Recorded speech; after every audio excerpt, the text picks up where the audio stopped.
ဒီနေ့စစေကဒီ26ကိုတင်ပေးမှာဖြစ်ပါတယ်ဒါဆိုရင်ပထမဆုံးတစ်လုံးကိုကြည့်ကြည့်အောင်ပထမဆုံးတစ်လုံးကရှီအာဝါစေအဲ့တော့ဘေးရတွဲလုံးကြည့်ကြည့်အောင်ရှီအာဝါစေနာပျော်ရွှင်ချမ်းမြေသောဟုတ်ပြီနော်သူများနဲ့တွဲလို့ရှိရင်သူကခိုးတယ်ကဲတော့ဒါလေးကိုအရင်ဆုံးစစေတို့ဆွဲကြည့်ပါပေါ့နော်ကြည့်ကြည့်အောင်သူ့အမြင်ပျော်ရွှင်တာသူများနဲ့တွဲလို့ရှိရင်သူကခိုးတယ်အတန်ထွက်ကဟုတ်ပြီနော်အန်ဖိုင်ရဲ့မြေကြီးခန်းကြီးလေးဆွဲမယ်ပြီးရင်မတ်တက်ကလေးရက်လိုက်မယ်ပြီးရင်အောက်ကအပေါင်းလက္ခဏာလေးဒါလေးပဲအန်ဖိုင်ရဲ့မြေကြီးခန်းကြီးလေးဆွဲမယ်ပြီးရင်မတ်တက်ကလေးရက်လိုက်မယ်မတ်တက်ရက်တဲ့ခန်းကြီးနဲ့လာဆက်လို့ပြီးရင်အောက်ကအပေါင်းလက္ခဏာလေးဆွဲမယ်ဒါလေးပဲဒါဆိုရင်ဒါလေးက N5 ရဲ့မြေကြီးဒါကမတ်တက်ရက်တဲ့ပုံစံနဲ့တူတယ်ဒီကောင်ကအပေါင်းလက္ခဏာသည်ဘာနံပါတ်ခန်းကြီးနဲ့တူတော့30ခန်းကြီးနဲ့လာဆက်နေဒါဆိုလို့ရှိရင်မြေကြီးပေါ်မှာရက်တီလာတာ10နှစ်ကြာတော့ရှီအာဝါဆဲပျော်ရွှင်လာတယ်မြေကြီးပေါ်မှာရက်တီလာတာ10နှစ်ကြာတော့ရှီအာဝါဆဲပျော်ရွှင်လာတယ်ခိုးရတာလဲပျော်တယ်လို့မှတ်ထားလိုက်ကိုမေစီကပတ်စံခိုးတာလေကိုဘေစီကပတ်စံခိုးတာလေပေါ့နော်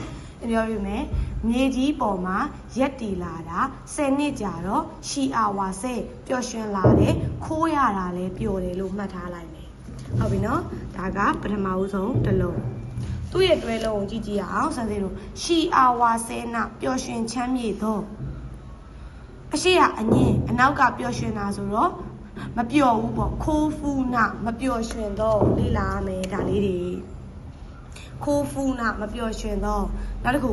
ခိုးအွန်နာကန်ကောင်းတော့လေ့လာရမယ်အဲ့ဒီ on လေးက and full လေးနော်တဲ့တဲ့ခန်းကြီးလေးနဲ့လာတွဲထားတာကြားမယ်ဟုတ်နောက်တစ်ခုနံပါတ်2ကကြသူ့အမြင်သူကပျော်ရွှင်သည်ဘက်သူ့အမြင်ပျော်ရွှင်သည်ဘက်ရော်ရိုခိုဘူးဆိုတော့ရော်ရိုခိုပြီးမတ်ကလာတာပေါ့နော်ဒါဆိုအရင်ဆုံးဆွဲကြည့်လိုက်စစေလို့သူ့အမြင်ပျော်ရွှင်သည်နှလုံးမြောက်ကစမယ်အပေါ်ကအိမ်ကပြေးနေရနော်သူတို့အိမ်ပြန်တာပြီးအောင်စောင့်ပြီးတော့တင်မယ်ဆိုတင်ဖြစ်မှာမဟုတ်တော့ဒီနေ့အပေါင်းလက္ခဏာလေးဆွဲလိုက်မယ်နော်ပြီးရင်အောက်ကလေးမိုက်လို့သေးသေးလေးတစ်ဖြက်ပြီးရင်အောက်ကပါဇက်ခန်းကြီးလေးဆွဲမယ်ပြီးရင်မတိမတာလေးမတ်တက်ကလေးရက်မယ်ပြီးရင်နောက်ထပ်ပါဇက်ကလေးတစ်ပေါက်ထပ်ဆွဲမယ်ဒါလေးပဲဟုတ်ပြီနော်အပေါင်းလက္ခဏာလေးဆွဲလိုက်မယ်အပေါင်းလက္ခဏာကဘာနံပါတ်ခန်းကြီး30အဲ့ဒါအောင်မှအောက်ကလေးလို့သေးသေးလေးတစ်ဖြက်ဆိုတော့ဒီပုံစံကိုဆက်စီရ17လို့ပြောလိုက်မယ်ဟုတ်ပြီနော်ပြီးလို့ရှိရင်ပါဇက်လေးဆွဲမယ်ပြီးရင်မတိမတာလေးမတ်တက်ကလေးရက်မယ်ပြီးရင်အောက်ကပါဇက်ကလေးထပ်ဆွဲမယ်ဒါရောရိုခိုပြီးမှရောရိုခိုဘူးပျော်ရွှင်တာဒါဆိုလို့ရှိရင်စစေတို့ကဒီလေးမှလိုက်မယ်ဒီမဲ့အပေါင်းလက္ခဏာရဲ့တစ်ဖြက်ရဲ့ဆိုတော့17ရောက်လုံးရဲ့ရှေ့မှာဇကားပြောနိုင်တယ်ပါဇက်ဆိုတော့17ရောက်လုံးရဲ့ရှေ့မှာဇကားပြောနိုင်တယ်မတ်တက်ရက်ပြီးအောက်ကပါဇက်တစ်ပေါက်ဆိုတော့မတ်တက်ရက်ပြီးပြောနိုင်လို့ပျော်ရွှင်နေ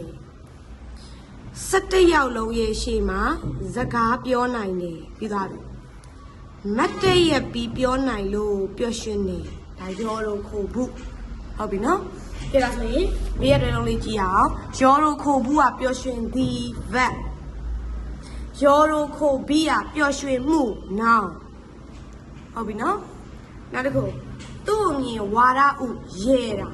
သူ့အမြင်ဝါဒဥကရီတာနော်ကဲဒါဆိုရင်ဆွဲကြည့်အောင်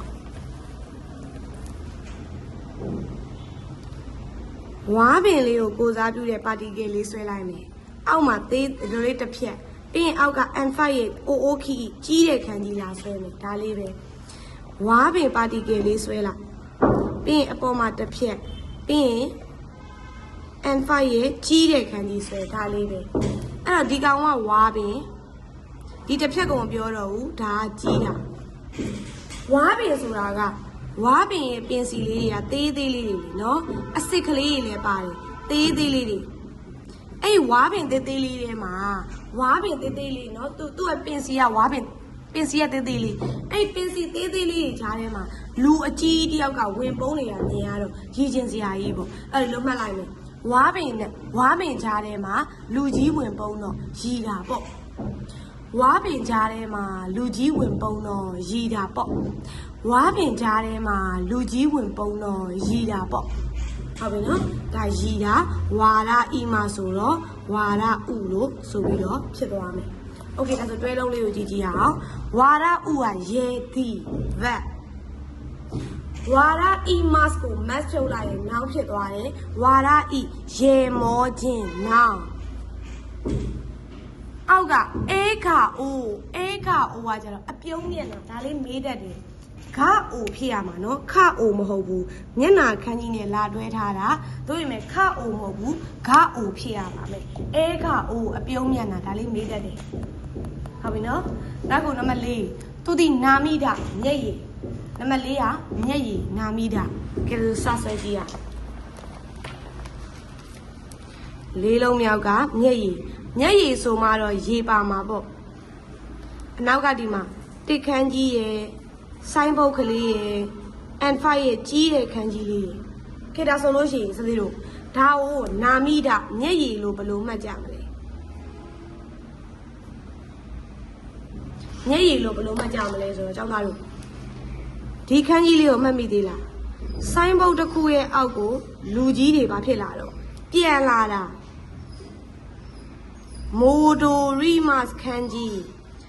မူလအတိုင်းပြန်ဖြစ်အောင်လုပ်တာမိုဒိုရှိမတ်ခန်းကြီးဒီခန်းကြီးကကြည့်လိုက်အခုမျက်ရည်ကအရှိကရေပါတီကယ်လေးပဲပို့သွားတာဒါဆိုလို့ရှိရင်ပြန်လာတော့ငိုတာဘယ်လိုပြန်လာတော့မျက်ရည်ကျတာပေါ့အဲ့လိုမှတ်လိုက်မယ်ဒါကဒီရေပါတီကယ်လာမပါဘူးဆိုဒီခန်းကြီးဒီဆက်စစ်တို့မိုဒိုရီမတ်ပြန်လာတာတို့မိုဒိုရှိမတ်မူလအတိုင်းပြန်ဖြစ်အောင်လုပ်တာတို့ဒါဆိုရင်ဒီခန်းကြီးနဲ့လာဆင်းတယ်အရှိရရေပါတီကယ်ပို့သွားလို့ရှိရင်နာမိတာမျက်ရည်ဖြစ်သွားတယ်ပြန်လာတော့မျက်ရည်ကျတာပေါ့အဲ့လိုမှတ်လိုက်မယ်ပြန်လာတော့မျက်ရည်ကျတာပေါ့ပြန်လာတော့မျက်ရည်ကျတာပေါ့ရမယ်နော်ဟုတ်ပြီလေးလုံးပြီးသွားပြီနောက်တစ်ခုနံပါတ်5သူ့ကိုမြင်သူကစီးစင်းတာသူ့ကိုမြင်သူကစီးစင်းတာနာကရဲလို့နော်နာကစုသူမဲ့အတွက်လျူသူ့ကိုမြင်စီးစင်းတယ်လို့အရင်မှတ်ထားလိုက်မယ်။ဒါဆိုရင်အရင်ဆုံးဆွဲကြည့်မယ်။ပြီးတော့ဘေးရဟာကိုမှတ်ပေးမယ်။သူ့ကိုမြင်သူကစီးစင်းတာစီးစင်းတယ်ဆိုမှတော့ရေတွေစီးစင်းမှာပေါ့။ပြီးရင်အမိုးလေးဆွဲလိုက်။ပြီးရင်ခဏမှုလေးဆွဲ။ပြီးရင်အောက်ကလေ N5 ရဲ့မြစ်ချောင်းခန်းကြီးလေးလာဆွဲလိုက်။မြစ်ချောင်းလေးနဲ့လာဆင်တယ်။ဒါလေးပဲဟုတ်ပြီနော်။ပြဆက်ပြပေးမယ်။ရေပါတီကဆွဲမယ်။အမိုးလေးဆွဲမယ်ခဏမှုလေးဆွဲမယ်အောက်ကမြစ်ချောင်း and 5ရဲ့မြစ်ချောင်းခန်းကြီးလေးနဲ့လာဆဲမယ်ကဲဒါဆိုလို့ရှိရင်ဒီလိုမှတ်လိုက်မယ်ရေတွေကမှုသွားတယ်ဒါပဲအပေါ်ကအမိုးမပြောတော့ရေတွေကမှုသွားတယ်မြစ်ချောင်းလေးကိုစီးဆင်းသွားတယ်ဒါပဲရေတွေကမှုသွားတယ်မြစ်ချောင်းလေးကိုစီးဆင်းသွားတယ်အဲ့လိုလေးမှတ်လိုက်မယ်ဟုတ်ပြီနော်အဲ့ဒါဆိုရင်ဘေးရတွဲလုံးလေးကိုကြည့်ကြည့်အောင်ဆိုသေးလို့နာနီကနာဂရဲရူကသူ့အလိုလိုစီးစင်းတာဂျီတိုးရှိဘက်နာနီအိုနာဂစုကိုတိုင်းစီးစင်းအောင်လုပ်ပလိုက်တာတာတိုးရှိဘက်နာဂရဲမတ်ကိုမတ်ချုပ်လိုက်တော့နာဂရဲနောင်ဖြစ်သွားတယ်ရေစီ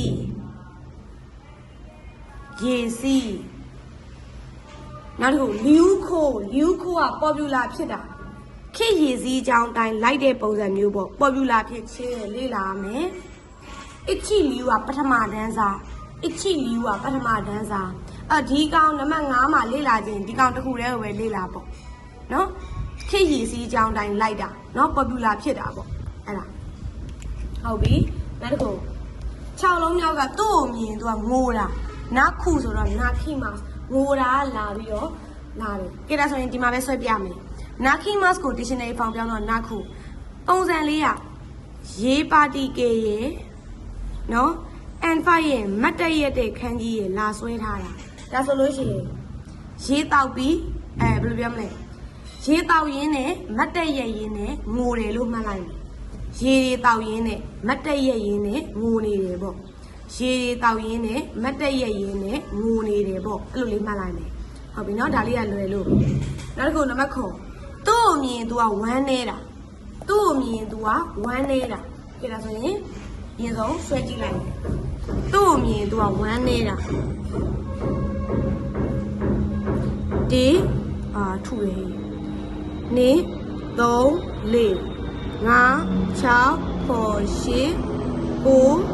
10 11 12ဒါလေးပဲကြည့်ဒါဆိုလို့ရှိရင်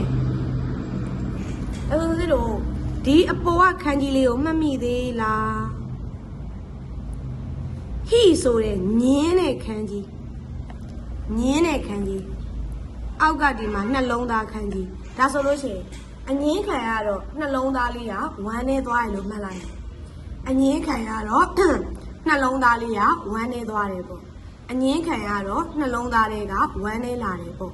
အငင်းခံလိုက်ရတော့နှလုံးသားတွေကဝမ်းနေလာတယ်ပေါ့ဒါဆိုဘေးကနှလုံးလေးကိုကြည့်ကြည့်အောင်ခါနာရှိဤဝမ်းနေသောအကြည့်တဲ့ဒါအကြည့်တဲ့ခါနာရှိဤဝမ်းနေသောခါနာရှိမှုဝမ်းနေသည်ဗတ်ခါနာရှိမိသည်ဘယ်ကလာလဲဆိုတော့ခါနာရှိမိ must ကလာအဲ့ဒီ verb ကို must ဆိုရင် noun ဖြစ်သွားတယ်ခါနာရှိမိကဝမ်းနေမှု noun အဲ့တော့ခါနာရှိက adjective ခါနာရှိမှုက verb ခါနာရှိမိက noun ဝမ်းနေတော့ဝမ်းနေသည်ဝမ်းနေမှု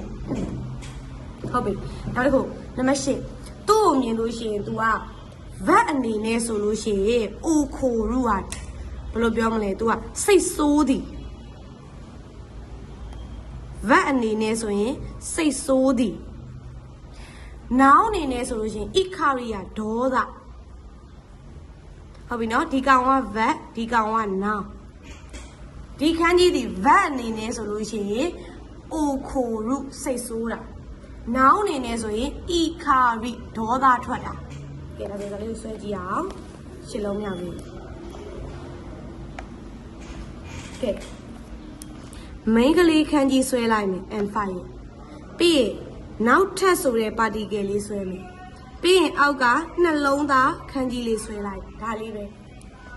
မိန်းကလေးခန်းကြီးဆွဲမယ်နောက်ထပ်ဆိုတဲ့ particle ဆွဲမယ်အောက်ကနှလုံးသားခန်းကြီးဆွဲမယ်ခေတ္တဆိုရင်ဘယ်လိုမှကြမလဲ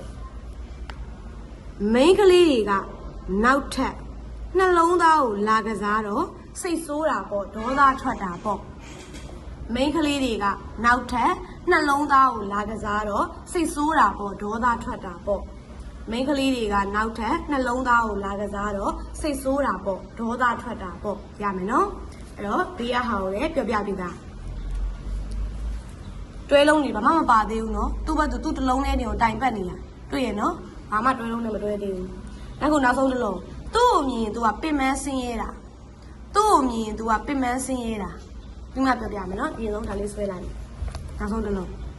သူ့ကိုမြင်ပင်မဆင်းရဲတာမြက်ခင်းပါတီကယ်လေးဆွဲလိုက်မယ်အဲ့ဒီမြက်ခင်းပါတီကယ်ရဲ့အောက်မှာ and5 ရဲ့ဒါဘာခန်းကြီးဖူရူဟောင်းနှွမ်းတဲ့ခန်းကြီး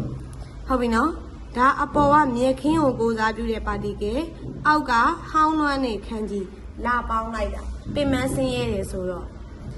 မြက်ခင်းပေါ်မှာအိမ်အဟောင်းလေးနဲ့နေရတာပင်မဆင်းရဲနေလို့ပေါ့မြက်ခင်းပေါ်မှာအိမ်အဟောင်းနဲ့နေရတာပင်မဆင်းရဲလို့ပေါ့မြက်ခင်းပေါ်ကဘယ်လိုပြောလဲဟိုမြက်ခင်းပေါ်ကအိမ်အဟောင်းလေးကပင်မဆင်းရဲတယ်ပေါ့ကြိုက်တယ်လို့မှတ်လို့ရတယ်ဟုတ်ပြီနော်ကဲဒါဆိုရင်တွဲလုံးလေးကိုကြည့်ကြည့်အောင်ဆိုပြီးလို့ခုရိုးရှိမှုကကြတော့ဆိုပြီးတော့ဝမ်းနေသည်ဗတ်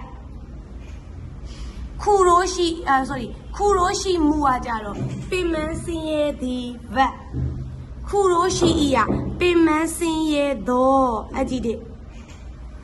နီကားဤကကြတော့ခါသောအကြည့်တဲ့ပဲ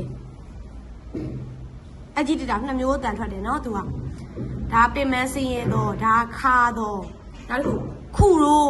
ခုရိုးကကြတော့ပင်မဆင်းရဲမှုနောင်ဖြစ်သွားတယ်အဲ့ဒီ rule လေးကမတင်ရသေးဘူးအနောက်မှာပါလိမ့်မယ်ခုစုကကြတော့နာကျင်မှု ခုဆူးကနာကျင်မှုဒါလေးလာလို့ရမယ်အချိန်မှာသင်ပြီးသားဆူးလေးရခုဆူးကနာကျင်မှုခုကြောကကွန်ပလိန်တက်တာအဲ့ဒီကြောလဲသင်ပြီးသားခန်းစားချက်ကလေးနော်ကွန်ပလိန်တက်ခြင်း